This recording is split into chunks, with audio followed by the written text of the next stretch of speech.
The Betfair Denman Chase won last year by Native River, another three-runner race this, and Native River much lighter campaign this summer. Remind us of the prices before we get 4 to 6 at the minute, Tom. Native River, Cloudy Dream 11 to 4, Safford are all 7 to 2. Just for the Gold Cup as well, very briefly, Native River 8 to 1 with Ladbrokes non-runner and all bet 66 about Cloudy Dream, and Safford are all 80 for the same race. Based on those anti-post prices for the Gold Cup, should we just be following Native River blind here, even at odds on, Brendan?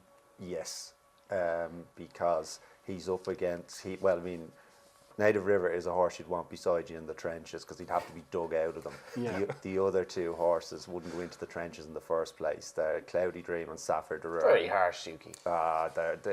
He's a warrior. He's a warrior. They don't find much off the bridle. He's only 8 as well. Yeah. Yes. I just think he'll probably do it the hard way because he usually does, but the other two will not go past him. Yeah. Just to say as well, a lot's been talked about Colin Tizard being somewhat out of form to his high standards this season, but he has struck a bit of form the last couple of weeks. You know, he's had 4 winners, around about 16% strike rate in the last couple of weeks. He had 4 winners in January, and he's already had 4 winners in February. So I looked at his stats there yesterday for the season. They're not bad at all, actually. You know, it's one of these things where people keep saying something enough, it becomes the truth. But it's probably just the Finian's Oscar factor as well. I mean, that horse is just so disappointing this year and bizarrely campaigned, and everyone's sort of projecting everything through that. A Thistle Crack, which you couldn't judge really either. Native River is a great bet here because how short can he be with a view to the Gold Cup?